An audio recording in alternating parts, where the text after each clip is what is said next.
Good morning, friends. It is Monday morning, meaning it's time for some Motivational Monday. My name is Christopher Donnell. I'm the pastor here at Urbana United Methodist Church, and so glad you're joining in with us this morning online on Facebook and YouTube. And I hope you had an awesome weekend. Last week, I had an intensive at my seminary, United Theological Seminary. I had to be on campus Wednesday through Friday. I take most of all my classes online, but sometimes there are occasions where you have to be on campus. And so I was at United, and it's in Inglewood on the west side of Dayton. So it's about a 55-minute drive from Urbana, and went there each day. Came home and stayed each night. But a lot of you also know our family's been kind of crazy with Becca attending her dad, my father-in-law, after his surgery, and he continues to do well. But she has been doing like 3 days on, 3 days off over there in Pickerington. So our life's just been crazy. And I got into my truck on Wednesday morning and headed off to campus there. And my truck began to stutter and was underpowered when I needed to get on the freeway, and especially even going up hills. And I was freaking out. And so much so that I was on 70, and it got down to, I was going about 45, and I was in traffic, rush hour traffic, going to school there. And I was really freaking out. So I got to campus safely, and I got right to the breakfast table, and I sat down. I'm like, man, I got to figure out what's going on. And there was this guy from Pennsylvania who's also attending United. And he says, what's going on? I said, well, I'm having some truck trouble, and I did have the little engine light come on, unfortunately, on that trip. And he goes, well, I have a code reader in my car. I'm like, well, that's convenient.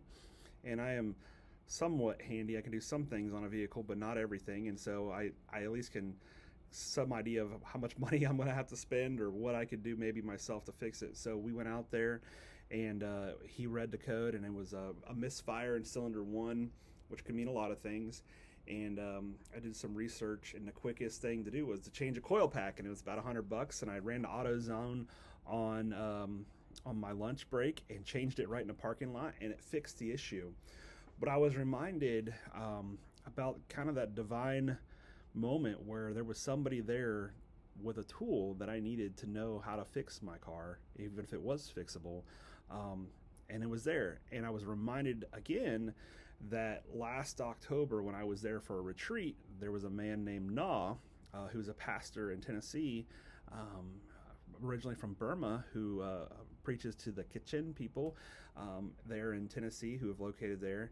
And he showed up, and his tires were bald as could be. They were fraying metal out of the tires, and they were really dangerous. And I was like, man, there's no way you can drive back on those things. I don't even know how you made it here. And during that time, our church was able to buy 2 new tires for this pastor and to get him back home safely. He ended up even staying with us at the house there while he was there at United, and we really built this beautiful relationship. So I was flashed back to that moment where God used us to bless this pastor, this person, to fix their car at this seminary to get them home safely. And then fast forward to just this past week, the same thing happened to me. I just happened to be at United, and there was somebody there that could help me with my car.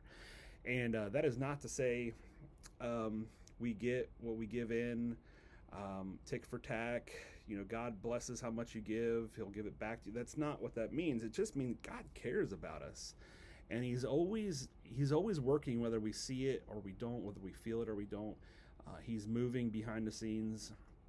And it's really a call for us to pay attention to the needs around us.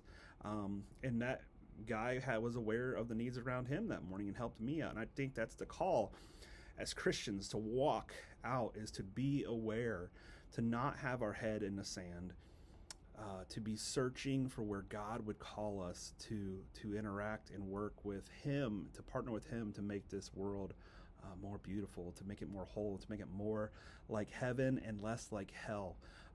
So I hope that encourages you this morning to be aware, to search, to be available, to walk around with your hands open and your eyes open and your hearts open, asking God, how can He use you today, this week, And you'll be surprised when sometimes people have already been praying that prayer and they get to help you out. And so it's just cool to see how God brings all things together like that. So be encouraged this week.